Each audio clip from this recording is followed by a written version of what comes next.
Like, I'm looking at like this, we're gonna go for it, extend these. So I think we did all the work for Emily on page 13. So on page 14, we're gonna repeat the same process, but this time for Jacob. Really don't have to worry about this xi minus x bar because we know that we can just make it positive quickly after we subtract.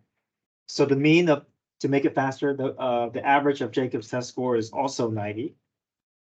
So you can subtract from each of his test scores, make it positive, and then square it. And once you square it, you're going to be adding all these numbers together, dividing it by 8, take the square root.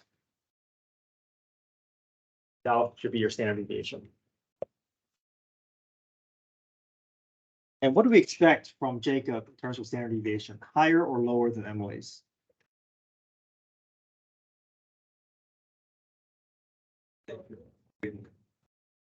Low, very low, right? Because there's almost no spread. I mean, he's basically getting the same grade on every test. So his spread will be very, very small.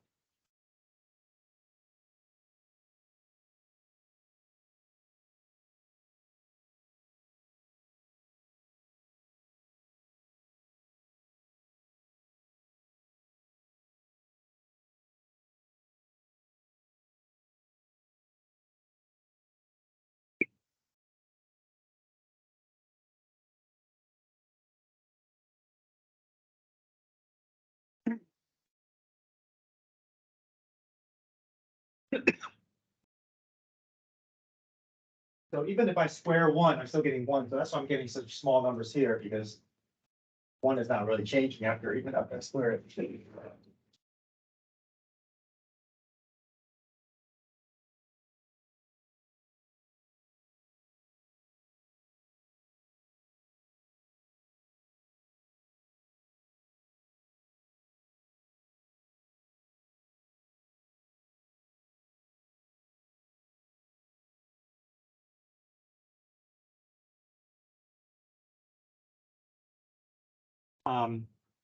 Mean, yeah, don't worry about the mean deviation. We can do the variance, which is just 1/2 because I add up all the numbers. 4 divided by 8 is 1/2. But we gotta take the square root to get the standard deviation. So even smaller, 0.707. So not even 1. So basically, his grade is right at 90, basically. All the test grades are on average, not even more or less than 1 than 90.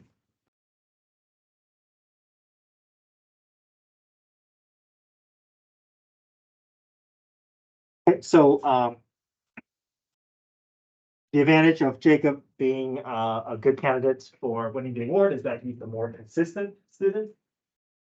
But Emily is the one who's who potentially has a higher potential, just doesn't not put in the same amount of effort as Jacob. But that's based off of what we can see looking at the standard deviation or comparing the standard deviation.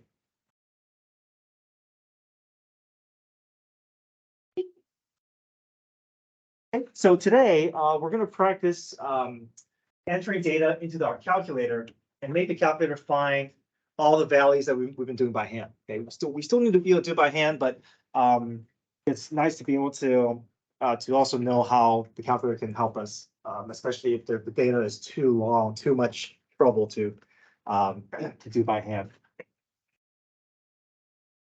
Okay. So I'm going to show you using the 36 Pro first, and then I'll show you the steps using the using graphing calculator. Okay, but the instructions are all there. And we're going to enter data under example 1, part A. Everybody good with this page?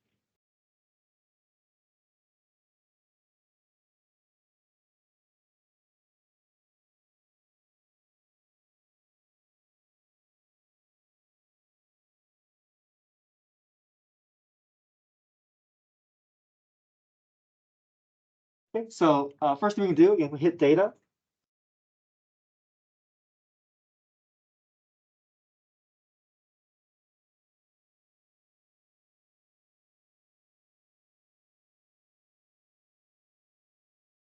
Okay, so to clear a list, we're gonna hit data again, so.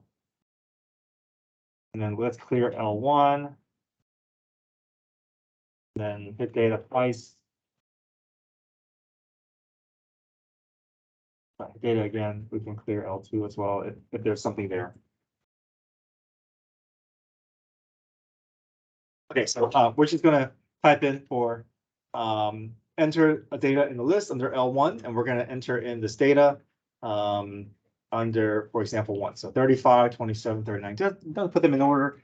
They're going to find all that you need to do. So let's go ahead and do that. Now, if you're using a graphing calculator, if you're using a graphing calculator, then hit stat and then edit.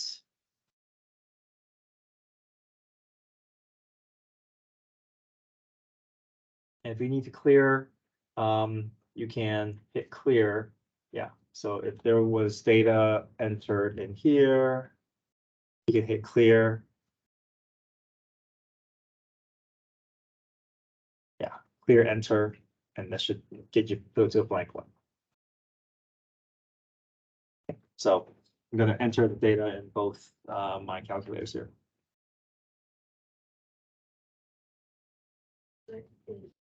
Yeah, under L1, under the first column. So yeah, do, for example, 1.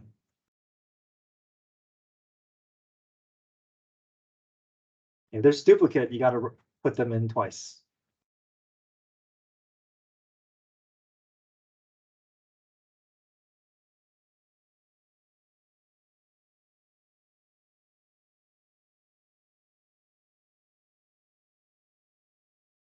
There should be 11.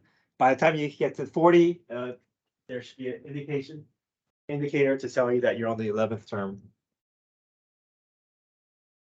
Repeat this. I'll do the same thing here.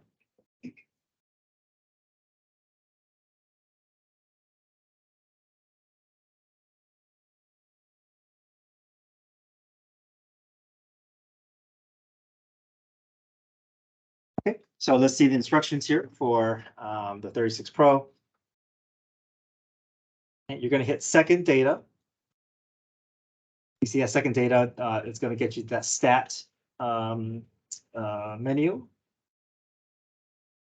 And you're going to do 1 variable stats.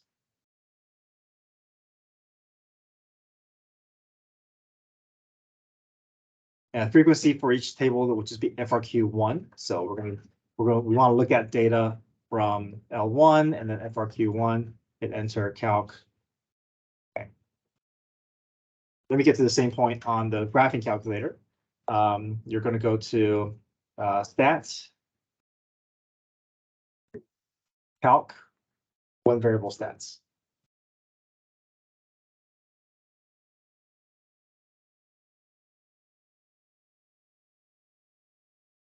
Okay. Some of these are in different order, but we can go ahead and put these information in. I can talk about what each of these mean. N is the number of terms, so there's 11 terms. X bar, that's your mean, that's your average.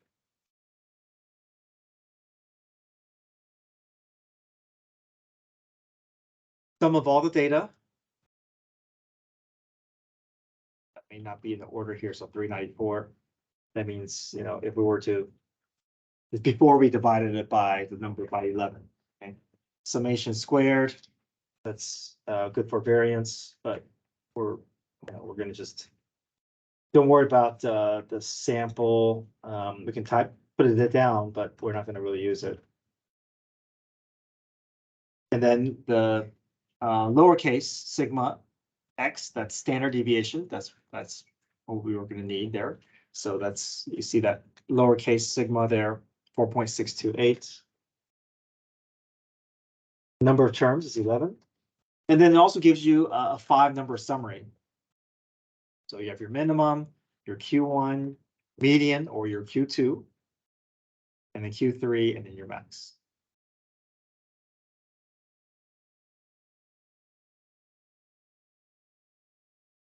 Pull the same information from your graphing calculator here. And Q1, median, Q3.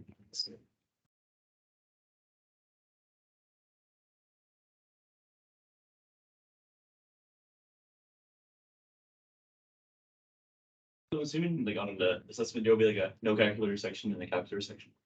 Yeah, there's gonna be a part where you can use your calculator, and another part that I want to see all the work.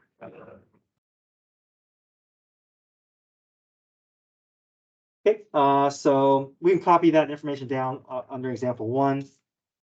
And then do the same process for part B.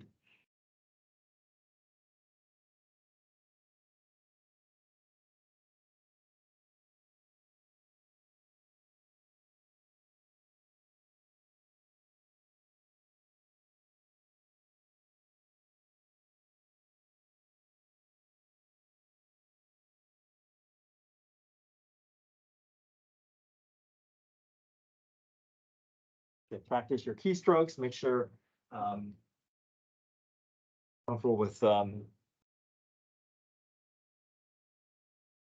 entering the data and being able to get to those the information about each of the data.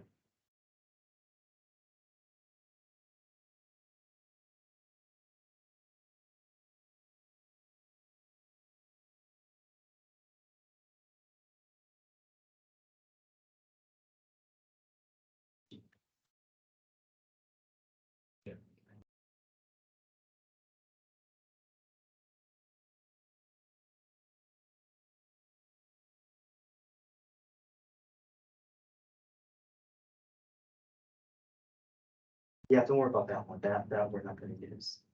So it's actually for Standard Deviation. That's the lowercase. That's lowercase sigma. That's the That's next gonna be. one below that. That's it. So I should probably do it as symbols for them. Yeah. So lowercase sigma is standard deviation.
Okay, if you're good with number 1, then let's look at example 2. Compare the mean and standard deviation of the following data sets. So we have mile per gallons for hybrids and mile per gallons of sedans. We'll look at the average of mile per gallons for these different hybrids versus the average miles per gallon for sedans, and also their standard deviation. And then based off those numbers, we can make some implications. We can make some observations about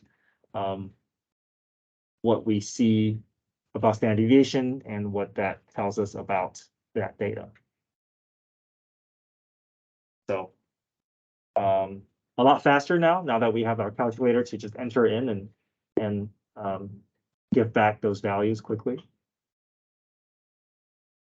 Try example 2. Practice your data. Yes. So do we actually type it all into the table again? Yeah. Because it's a different number 2 is different data set, right? Yeah, but Oh wait, is it the same? no, Oh, okay. it's just like since the mean, you could just add up and then divide and then. Yeah, but standard deviation takes a little bit longer, right? I mean, it's a lot faster if you just enter the data and then just let the calculator give you the standard deviation. But on the test, you're gonna have to be able to do some. I'll obviously give you a smaller number to do so you can show me that you understand the process. If there's a larger data set, then you also want you to be able to know how to use the calculator to get that information back.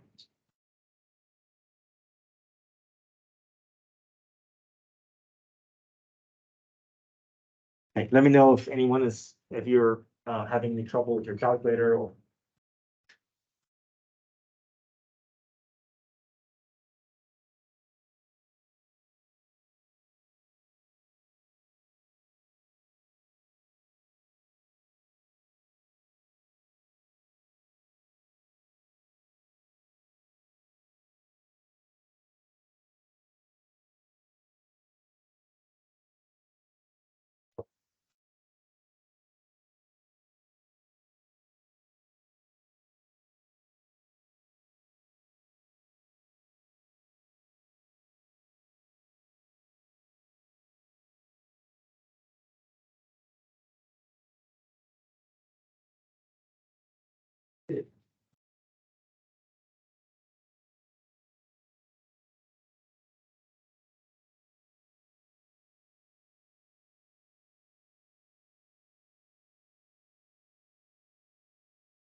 Okay, so we can tell that the top hybrids have much better mileage or miles per gallon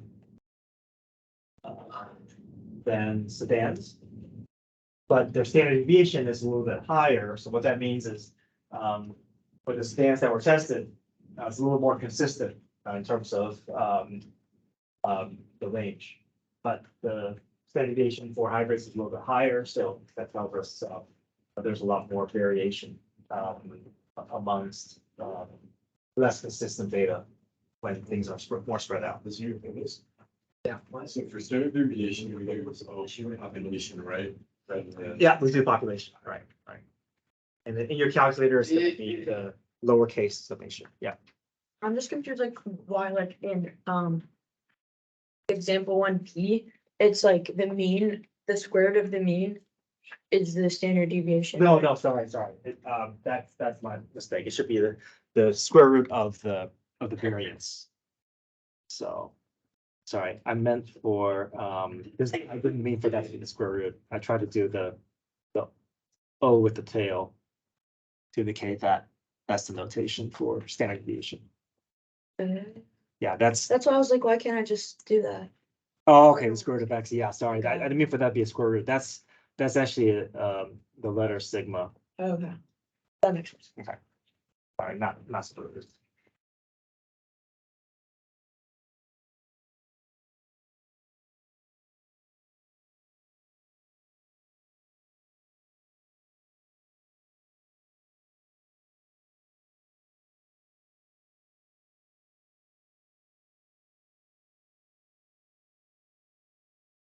So higher average for hybrids, but more spread amongst hybrid data. The big picture here is a low standard deviation means more consistency. A higher standard deviation means less consistency.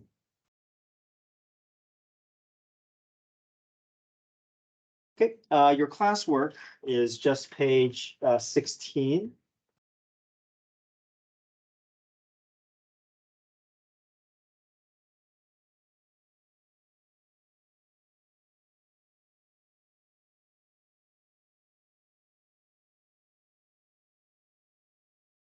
So here are the problems that you're going to do.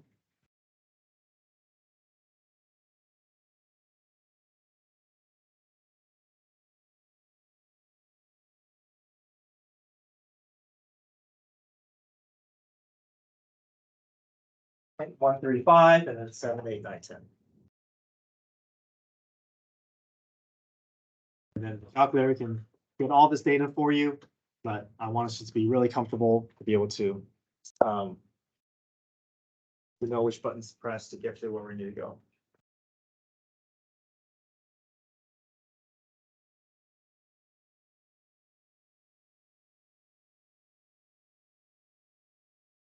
Start with that. Yeah, that's the military signal. Yeah.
Let me know if you have any questions about your calculator or clearing data or.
Correct.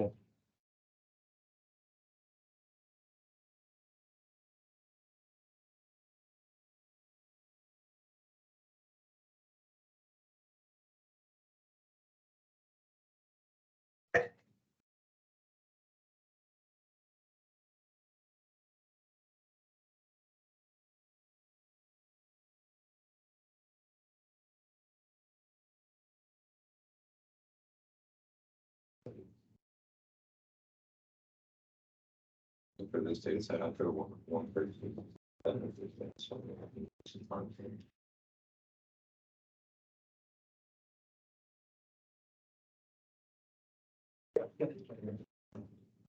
Oh, you're not seeing it.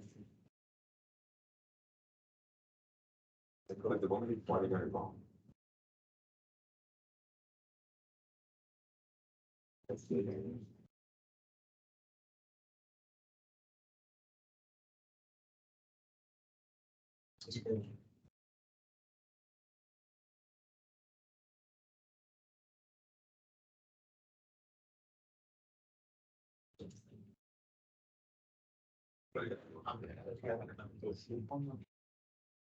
Not the margin off for that.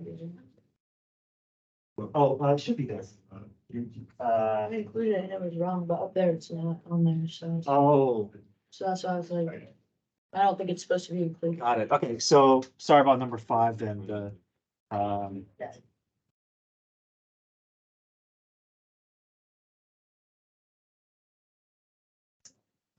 so this answer up here, Yeah, it's not. is this with or without that last number? If you get Without. without, okay, so sorry about that. So if we take out that 113, this your answer will match.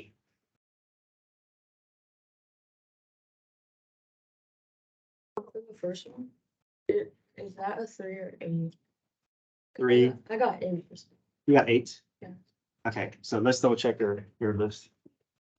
Are we supposed to solve 5 without 113? I'm sorry. Are we supposed to solve the 5 without 113? Oh, without, sorry, yeah, without the 113, to match what we have here. Yeah, without the 113, it should give you a standard deviation of 190.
Oh, sorry, there's something that we need to discuss here. Um, a sample is where you're only dealing with a set number of, like a small number of people. So, sorry, we do separate between population and sample. So if you see that uppercase S, that's going to be if there's a sample, but this population. So for instance, here, number of home runs for 10 batters who hit the most home runs during the 2014 Major League Baseball season. That's talking about population. But here, we're just dealing with several people. That's a sample. Several serials. That's just a sample.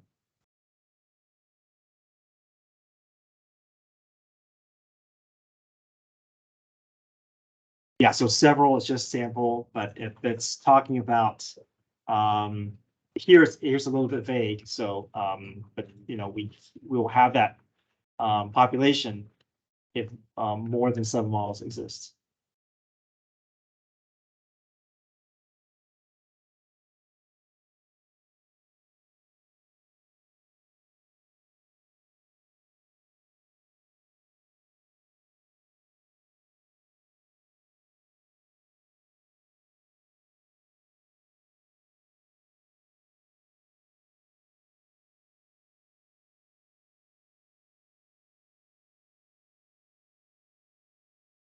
Okay, tomorrow we're going to begin normal distribution. And yeah, we'll have tomorrow, Friday, Monday, and Tuesday to kind of get ready for our, which it should just be a short check-in quiz for next Wednesday. Okay, you come get your phones.